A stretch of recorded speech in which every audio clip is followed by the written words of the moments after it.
கடவுள் அருள் டிவி நேயர்களுக்கு அடியனின் அன்பு வணக்கங்கள்.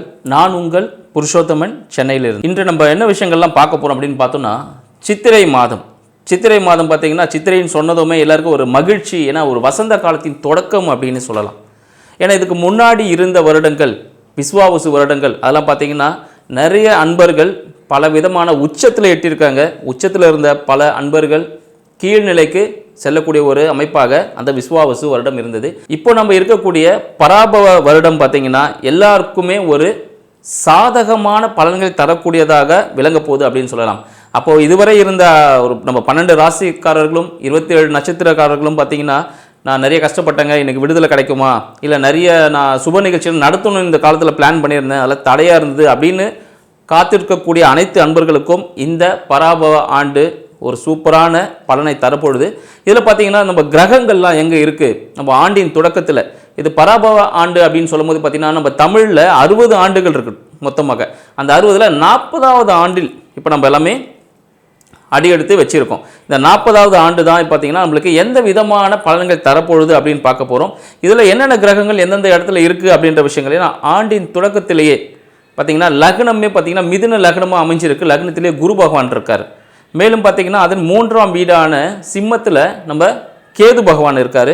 அடுத்தது பார்த்தீங்கன்னா உங்களோட கும்பத்தில் பார்த்தீங்கன்னா நம்ம ராகு பகவான் அமர்ந்திருக்காரு அப்படின்னு சொல்லலாம்.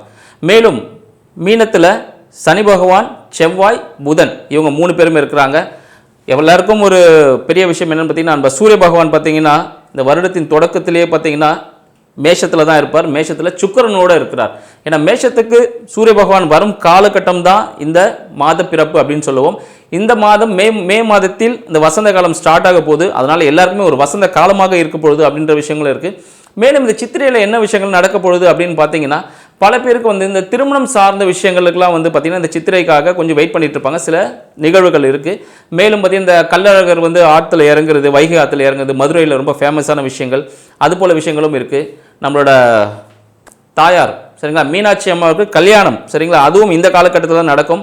கள்ளழகர் ஆற்றுல இறங்குற நிகழ்ச்சி, அதுக்கப்புறம் இந்த நிகழ்ச்சி நடக்கும். மேலும் பார்த்திங்கன்னா நம்மளுக்கெல்லாம் வரத்தை அள்ளி கொடுக்கக்கூடிய சரிங்களா சொர்ண லக்ஷ்மி. ஸோ லக்ஷ்மி அவங்க பார்த்தீங்கன்னா அவதரித்தது, பூலோகத்தில் அவதரித்தது இந்த சித்திரை மாதத்தில் சொல்லுவாங்க.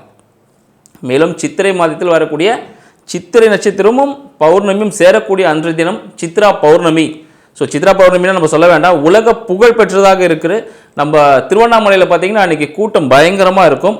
ஏன்னு பார்த்தீங்கன்னா அன்றைக்கி கிரிவலம் போகிறது ரொம்ப சிறப்பான விஷயங்கள். ஏன்னா இன்னும் பல விஷயங்கள்லாம் இருக்குது. நம்ம 12 ராசிக்காரர்களுக்கும் இந்த சித்திரை மாதம் எத்தகைய சிறப்பானது ஒரு பலனை தரப்பொழுது, யாரெல்லாம் கொஞ்சம் ஜாக்கிரதையாக இருக்கணும், யாரெல்லாம் இன்னும் கொஞ்சம் அடுத்த நிலைக்கு மூவ் பண்ணி ஒரு வெற்றி அடைய போகிறோம் அப்படின்றத வீடியோவில் பார்க்கலாம் வாங்க. கும்பராசி அன்பர்களுக்கு இந்த சித்திரை மாதம் எப்படி இருக்க போகுதுன்னு பார்க்கலாம். கும்பராசி அன்பர்கள்னு சொல்லும் போதே பார்த்தீங்கன்னா மிகவும் திறமையானவர்கள் யாருன்னு பார்த்தீங்கன்னா கும்பராசி அன்பர்களே சொல்லலாம்.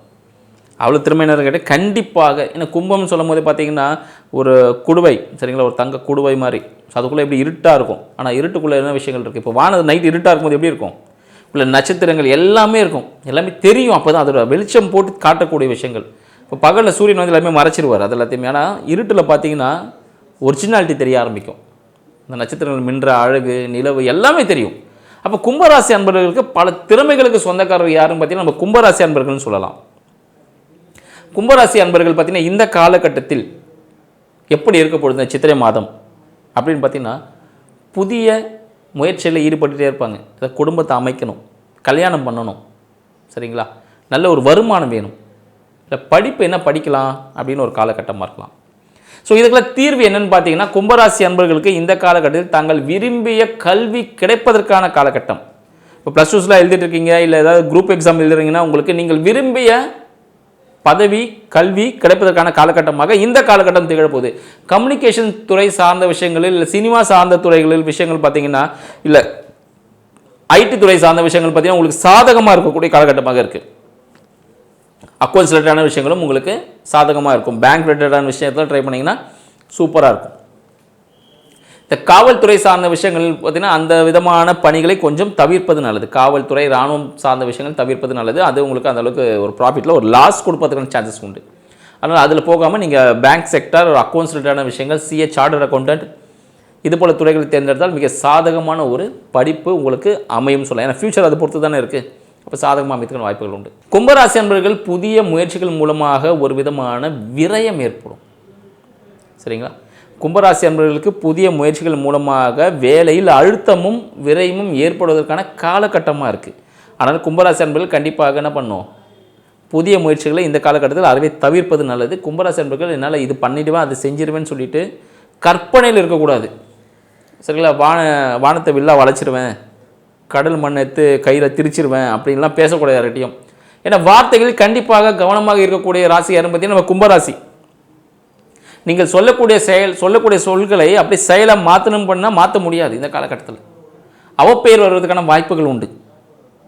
சரிங்களா? அதனால் கண்டிப்பாக நிச்சயமாக பார்த்தீங்கன்னா நீங்கள் இந்த காலகட்டத்தில் யாரோடும் கையெழுத்து விடக்கூடாது. ஜாமீன் கையெழுத்துலாம் போடுறதெல்லாம் அறவே தவிர்ப்பது மிகவும் நல்ல விஷயமா இருக்கும். மேலும் பார்த்தீங்கன்னா உங்களோட வீடு வண்டி வாகனம் சார்ந்த விஷயத்தில் ஒரு விதமான விரயங்கள் ஏற்படுவதற்கான வாய்ப்புகள் உண்டு. வண்டியாக தான் ஏதாவது பேர் பார்ட்ஸ் ஓடுறதுக்கான சான்சஸ் உண்டு. சரிங்களா? வீடு இருந்துச்சுன்னா பார்த்தீங்கன்னா ஏதாவது ஆல்ட்ரேஷன் ஒர்க் நடப்பதற்கான வாய்ப்புகள் கும்பராசி அன்பர்கள் இந்த காலகட்டத்தில் உண்டு. இல்லை புதுசாக நீங்கள் பெயிண்ட் அடித்து வீட்டை புதுசாக அழகாக மாற்றுவதற்கான சான்சஸ் உண்டு. நிறைய உங்களுக்கு பிடிச்ச மனதுக்கு பிடித்த மாதிரி நீங்கள் ஏதாவது ஆல்ட்ரேஷன் ஒர்க் பண்ணுவீங்க. அதுக்கான செலவுகள் ஏற்படுவதற்கான காலகட்டமாக இந்த காலகட்டம் கும்பராசி அன்பர்கள் விளங்க போகுதுன்னு சொல்லலாம். குழந்தைகள் சார்ந்த விஷயங்கள் ஒரு விதமான அழுத்தம் ஏற்படுறதுக்கான வாய்ப்புகள் உண்டு. குழந்தைனா இப்படி பண்ணுறானே இப்படி செய்கிறானே அப்படின்னு சொல்லிட்டு யாராவது சொல்லிகிட்டே இருப்பாங்க. அதில் ஒரு மைண்டு ப்ரெஷர் வருவதற்கான வாய்ப்புகள் உண்டு. குழந்தை சார்ந்த விஷயங்களில் சேமிப்புகளை தொடங்குவது இந்த காலகட்டம் மிக சிறந்த ஒரு காலகட்டமாக இருக்குது. அதனால் கும்பராசி அன்பர்கள் குழந்தைகளுக்காக எதை சேமிப்பு செய்யணும்னா இந்த காலகட்டத்தில் இப்போ ஸ்டார்ட் பண்ணிடுங்க, ரொம்ப சூப்பராக இருக்கும். ஏன்னா வசந்த காலம் ஸ்டார்ட் ஆகிடுச்சு. அதனால் இந்த காலகட்டத்தில் குழந்தைகளும் சேமிப்பும் நல்லா பெருகும். அதனால் சொல்கிறேன். சரிங்களா? குழந்தை பாக்கியத்திற்காக காத்து கொண்டிருக்கக்கூடியவர்களுக்கு இந்த காலகட்டம் குழந்தை பாக்கியம் கிடைப்பதற்கான வாய்ப்பு உண்டு. சரிங்களா? முறையான மருத்துவத்தின் உதவியின் மூலம் இந்த காலகட்டத்திலும் கிடைப்பதற்கான வாய்ப்புகள் உண்டு. பூர்வ புண்ணியம் சொல்லக்கூடிய உங்களோட குலதெய்வ வழிபாடு உங்களுக்கு வருமானத்தை இரட்டிப்பாகும். உங்கள் வருமானம் கரெக்டாக வராமல் இருக்குது அப்படின்னா உங்களுக்கு குலதெய்வ வழிபாடு நீங்கள் விட்டுட்டீங்கன்னு அர்த்தம். இந்த காலகட்டத்தில் குலதெய்வ வழிபாடு செய்யும் பொழுது, ஏன்னா சூரியன் உச்சத்தில் இருக்கிறாரு, ஸோ உங்களை குலதெய்வ வழிபாடு செய்யும் பொழுது உங்கள் முயற்சிகளும் வருமானமும் இரட்டிப்பாகக்கூடிய ஒரு காலகட்டமாக விளங்கும் அப்படின்னு சொல்லலாம். புதிய வேலை சார்ந்த விஷயங்கள் இந்த காலகட்டத்தில் மாற்றம் எதுவும் வேண்டாம். இருக்கிற வேலையை அப்படியே செஞ்சுட்டு இருந்தீங்கன்னா ரொம்ப நல்லது. புதிய வேலைகள் நீங்கள் செய்யும் பொழுது அது அந்தளவுக்கு சிறப்பானதாக இருக்காது. புதிய வேலை முயற்சிகளை அறவே தவிர்ப்பது நல்லது. சரிங்களா? அடுத்து பார்த்தீங்கன்னா திருமணத்திற்காக காத்துட்டு இருக்கீங்கன்னா உங்களுக்காக திருமணத்திற்கான வரன் அமைவதற்கான வாய்ப்புகள் உண்டு. சரிங்களா? பட் என்ன விஷயம்னா நீங்கள் இந்த ஈகோ விஷயத்தில் கண்டிப்பாக தவிர்க்கணும். ஏன்னா உங்களுக்கான வரன் எப்படி அமையும் பார்த்தீங்கன்னா ரொம்ப கம்பீரமாக இருக்கக்கூடிய இருப்பார். நான் செய்கிறது தான் அப்படின்னு செய்வார். நீங்களும் நான் செய்கிறது தான் செஞ்சீங்கன்னா பிரச்சனைகள் வரும். விட்டு கொடுத்து இந்த டௌரி வரதட்சணை சார்ந்த விஷயங்களில் கொஞ்சம் தளர்வு இருக்கணும். கண்டிப்பாக தளர்வு இருந்தால் திருமணத்திற்கான முயற்சிகளால் நல்ல விஷயத்தில் முடியும். இல்லைனா அதுவே ஒரு பிரச்சனையை ஏற்படுறதுக்கான காலகட்டமாக இந்த காலகட்டம் விளங்குது. மேலும் பார்த்தீங்கன்னா கூட்டு தொழிலில் ஒரு விதமான அழுத்தம் ஏற்படும். கணக்கு வழக்குகளில் கண்டிப்பாக கவனமாக இருப்பது இந்த காலகட்டத்தில் கும்பராசிக்கு ஒரு மிக சிறந்த ஒரு அறிவுரைன்னு சொல்லலாம். வயிறு சார்ந்த விஷயங்கள் கண்டிப்பாக கவனம் வேணும். உணவுப் பொருட்கள் மூலமாக முகம் சார்ந்த விஷயங்களில் ஏதானும் பிம்பிள்ஸ் ஏதாவது தேமல் எதனா வரதுக்கான சான்சஸ் உண்டு. ஸ்கின் அலர்ஜி ஏற்படுறதுக்கான வாய்ப்புகளும் உண்டு இந்த காலகட்டத்தில். அதனால் வயிறு சார்ந்த விஷயத்தில் கண்டிப்பாக கவனம் வேணும் அப்படின்னு சொல்லலாம். உணவு சார்ந்த விஷயங்களில் கண்டிப்பாக கவனமாக இருக்கக்கூடிய காலகட்டமாக இந்த காலகட்டம் திகழப்போது. குடும்பத்திற்காக ஏதோ ஒரு ஹியூஜ் அமௌண்ட் நீங்கள் கடன் வாங்கிறதுக்கான காலகட்டமாக இருக்கும். ஸோ அப்போ பிளான் பண்ணிக்கோங்க, இந்த மாதம் இதெல்லாம் நான் பண்ணணுமா பண்ண வேண்டாமா அப்படின்ட்டு. ஏன்னா நிறைய சொல்லிகிட்டே இருக்கும். ஸோ இந்த விஷயங்களை செய்யணுமா செய்ய வேணுமா நீங்கள் பிளான் பண்ணி செய்கிறது ரொம்ப நல்லது. இதை வந்து பொது பலனாக சொல்லிகிட்டு இருக்கும். அப்போ என்ன பண்ணணும் பார்த்தீங்கன்னா கும்பராசி அன்பர்கள் தங்களின் சுய ஜாதகத்தின்படி எந்தெந்த விஷயத்தை செய்யலாம் இதில் செய்ய வேண்டாம்னு கொஞ்சம் பார்த்து பண்ணுறது மிகவும் நல்லதாக இருக்கும்னு சொல்லலாம். மேலும் கும்பராசி அன்பர்களுக்கு தந்தை சார்ந்த விஷயங்களில் சாதகமான சூழ்நிலை ஏற்படுவதற்கான வாய்ப்புகள் உண்டு. தந்தையின் மூலமாக தந்தையின் சொத்துக்கள் வருவதற்கான காலகட்டமாக இந்த காலகட்டம் திகழுது. அந்த பாகப்பிரிவு நிலை இருந்துச்சுன்னா இந்த காலகட்டம்லாம் உங்களுக்கு சூப்பராக முடிஞ்சிடும் அப்படின்னு சொல்லலாம். வேலை சார்ந்த விஷயங்களில் கும்பராசி அன்பர்களுக்கு வேலை சார்ந்த விஷயத்தில் பார்த்திங்கன்னா இப்போ எப்படி இருக்குன்னு பார்த்தீங்கன்னா வேலை சார்ந்த விஷயத்தில் ஒரு நல்ல பதவி உயர்வு கிடைப்பதற்கான ஒரு காலகட்டமாக திகழப்போகுது அப்படின்னு சொல்லலாம். வேலை சார்ந்த விஷயங்கள் சூப்பராக இருக்கும். அதனால் வந்து நீங்கள் செய்யக்கூடிய செயல் மட்டும் செய்யணும். அங்கே போய்ட்டு நான் இது பண்ணிடுவேன் அப்படின்னு வாக்குறுதிகளை அள்ளி தெளிக்க வேண்டாம். வாக்குறுதிகளை கொடுத்தீங்கன்னா கண்டிப்பாக ஒரு அவமானம் அசிங்கம் ஏற்படுவதற்கான வாய்ப்புகள் உண்டு அப்படின்னு சொல்லலாம். சரி, இப்போ கும்பராசி அன்பர்களுக்கு பரிகாரம் என்ன அப்படின்னு பார்த்தோம்னா இந்த காலகட்டம் சித்திரை மாதத்தில் கும்பராசி அன்பர்களுக்கு பரிகாரம் எண்ணெய் நல்லெண்ணெய் கோயில்களுக்கு வாங்கி கொடுக்கறது ஒரு சிறந்த ஒரு பரிகாரம்னு சொல்லலாம். சரிங்களா? புதன்கிழமைகளில் இல்லை செவ்வாய்க்கிழமைகளில் நீங்கள் கொடுக்கறது ஒரு சிறந்த ஒரு பரிகாரமாக இருக்கும். முக்கியமாக சரிங்களா, இந்த குருக்கள் அப்படின்னு சொல்லுவாங்க பாருங்கள். குருக்கள்னு சொல்லும்போது பார்த்திங்கன்னா நம்ம மறைஞ்சி இருக்கக்கூடியவர்கள், நம்ம ஆன்மீக குருமார்கள் யாருன்னா இருந்தாங்கன்னா அவங்கள்ட்ட ஆசீர்வாதம் வாங்குவது இந்த காலகட்டத்தில் ஒரு சூப்பராக இருக்கும். ஆன்மீக குருமார்களிடம் தங்களிடம் ஆசீர்வாதம், நீங்கள் அவங்ககிட்ட போய்ட்டு ஆசீர்வாதம் சாஷ்டாங்கமாக இருந்து அவங்கள்ட்ட ஆசீர்வாதங்க. ஸோ அவங்களோட சமாதிகள் இருக்கக்கூடிய இடங்களில் அங்கே சென்று வருவது உங்களுக்கு சாதகமான பலனை தரும் சொல்லலாம். ஸோ கும்பராசி அன்பர்களுக்கு நல்லெண்ணெய் கோவிலுக்கு வாங்கி கொடுக்கறது சரிங்களா. அடுத்தது ஊனமுற்றோர் முதியோர்களுக்கு உங்களால் முடிந்த உதவிகளை செய்வது, தொண்டு நிறுவனங்களுக்கு உங்களால் முடிந்த உதவிகளை செய்வது, உங்களோட குருமார்களின் வழிபாடு, இதை செய்யும் பொழுது கும்பராசி அன்பர்களுக்கு மிகவும் சாதகமான சூழ்நிலை ஏற்படும். நன்றி, வணக்கம்.